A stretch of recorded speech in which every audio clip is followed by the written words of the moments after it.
আজকে আমরা পড়ব ক্লাস 9-এর নোঙর কবিতাটি। কবি অজিত দত্ত।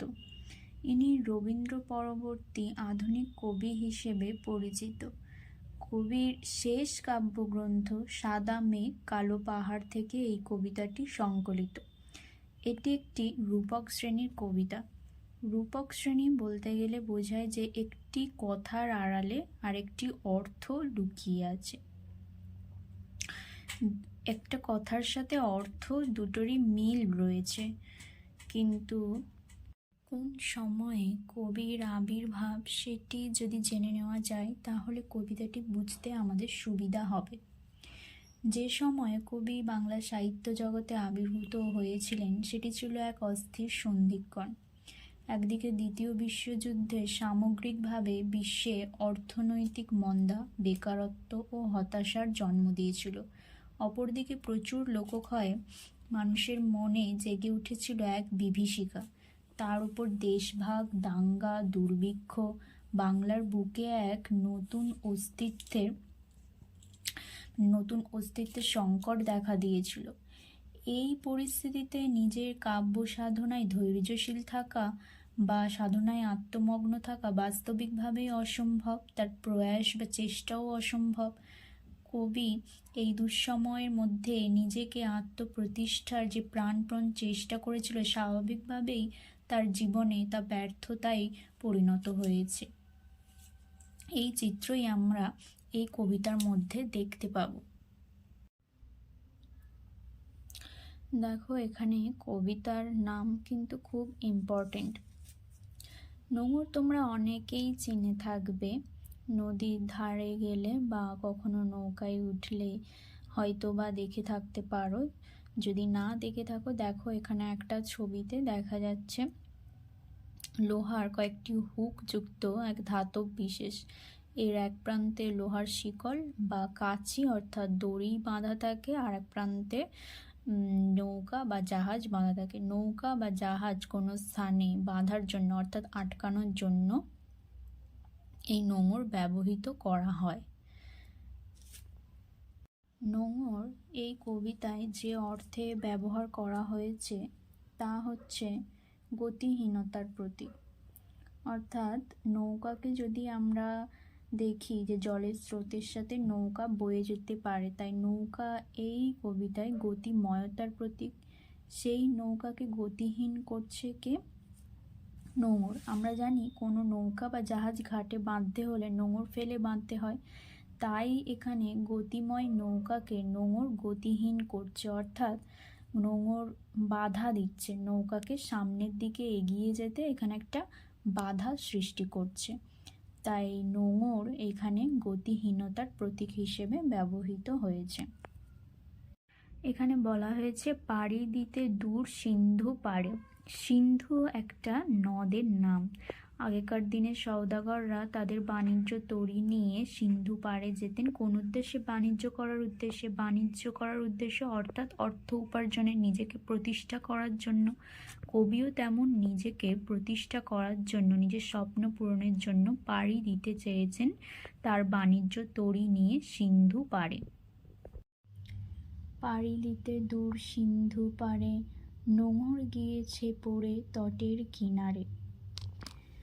তাহলে এখানে বলছে কি, কবি সিন্ধু পাড়ে যেতে চেয়েছেন বাণিজ্য যাত্রার জন্য, কিন্তু এটাও একটা প্রতীক হিসেবে ব্যবহৃত হয়েছে। কি প্রতীক? না, প্রতিটা মানুষের জীবনে লক্ষ্য থাকে। কি লক্ষ্য থাকে? সুপ্রতিষ্ঠিত হওয়া বা ব্যক্তিগত ক্ষেত্রে সাফল্য হওয়ার একটা লক্ষ্য থাকে। কবিও সেই লক্ষ্যে পাড়ি দিতে চেয়েছেন, কিন্তু নোঙর রূপ অদৃশ্য নিয়তির নিষ্ঠুর অঙ্গুলি হেলনে, পারিপার্শ্বিক পরিস্থিতির প্রতিকূলতা সেই লক্ষ্যে পৌঁছানোর পথে বাধা হয়ে দাঁড়িয়েছে। এটা যদি সহজভাবে বুঝতে হয় তাহলে তোমরা একটু ইলিয়াস গল্পটা মনে করো। তোমরা তো ইলিয়াস গল্পটি পড়েছো। ইলিয়াস ও শামসীমাগি তাদের জীবনের লক্ষ্য ছিল জীবনে কিভাবে শান্তি পাওয়া যায়, কিন্তু তারা কি সহজে শান্তির পথ খুঁজে পেয়েছিল? প্রথমে তারা ভুল পথে পরিচালিত হয়েছিল। ভেবেছিল জীবনে অনেক টাকা পয়সা উপার্জন করলে বুঝি শান্তি পাওয়া যাবে, কিন্তু তারা পায়নি। তারপর তারা সব হারিয়ে জীবনে শান্তি খুঁজে পেয়েছিল ঈশ্বরের দয়ায়। তেমনি এখানেও কবি তার লক্ষ্যে পৌঁছাতে পারছেন না। তেমনি কবি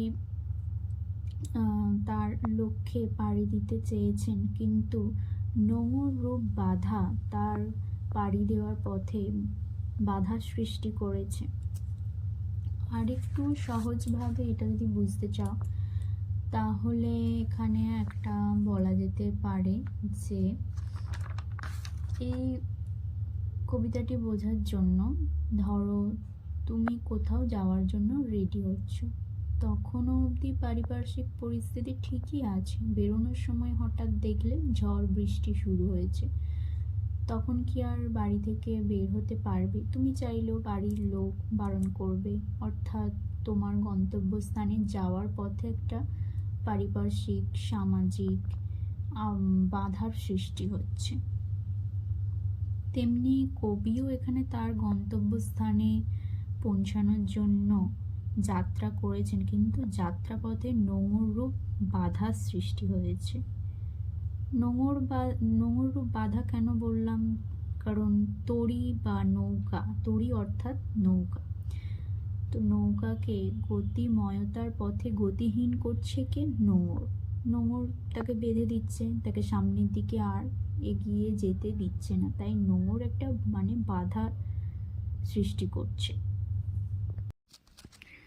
তারপরে দেখো এখানে বলা হচ্ছে সারা রাত মিছে দাঁড় টানি, মিছে দাঁড় টানি।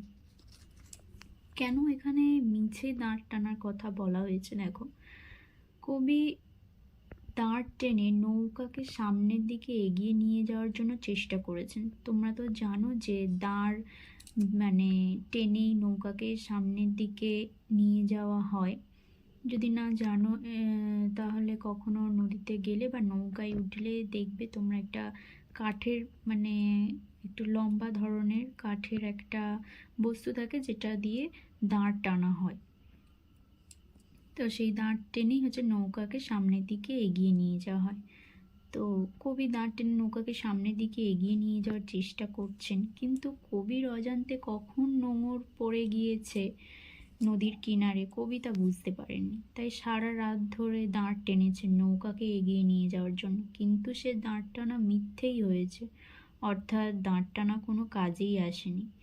তেমনি মানুষ জীবনে তার ব্যক্তিগত সাফল্যের ক্ষেত্রে এগিয়ে যাওয়ার যতই চেষ্টা করুক, অক্লান্ত শ্রম দিক, কিন্তু নিষ্ঠুর নিয়তি তাকে মোহের জালে জর্জরিত করে, তাকে এগোতে দেয় না। আরও বলা যায় যে পারিপার্শ্বিক সামাজিক বন্ধন তাকে আবদ্ধ করে রাখে, তাকে সামনের দিকে এগিয়ে যেতে দেয় না। তারপরের লাইন দেখো, জোয়ারের ঢেউগুলি ফুলে ফুলে ওঠে, এ তরিতে মাথা ঠুকে সমুদ্রের দিকে তারা ছোটে। তাহলে কি বলছে? যে জোয়ারের ঢেউগুলি ফুলে ফুলে ওঠে, অর্থাৎ জোয়ারের সময় নদীতে জলরাশি বেড়ে যায়, ফলে অনেক স্ফীত দেখায়, অর্থাৎ ফোলা ফোলা দেখায়।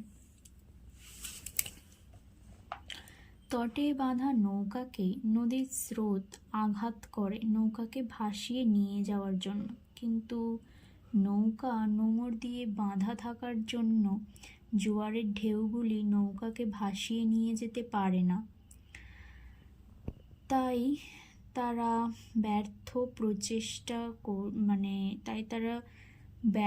প্রচেষ্টায় আক্ষেপ করে তড়িতে, অর্থাৎ নৌকাতে মাথা ঠুকে সমুদ্রের দিকে বয়ে চলে। আমরা জানি যে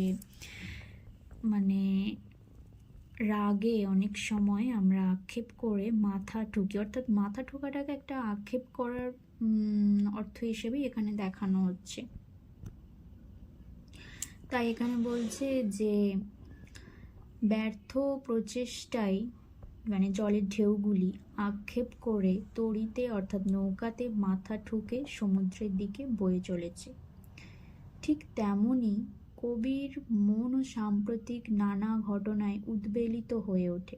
কিছু করে নিজের লক্ষ্যের দিকে এগিয়ে চলার ইচ্ছা জোয়ারের জলের মতোই বারবার মনের গভীরে আঘাত করে, কিন্তু সামাজিক বন্ধনে আবদ্ধ জীবনতরীকে এগিয়ে নিয়ে যেতে পারে না। অর্থাৎ জোয়ারের ঢেউগুলি কবির জীবনযাত্রাকে সফল করার ব্যর্থ প্রচেষ্টায় নিমগ্ন থাকে। কবিতার পরবর্তী অংশ পেতে চ্যানেলটি সাবস্ক্রাইব করে তোমরা পাশে থেকো। যদি ভালো লাগে তাহলে লাইক করো, আর যদি বুঝতে অসুবিধা হয় তাহলেও কমেন্টে তা জানাতে পারো।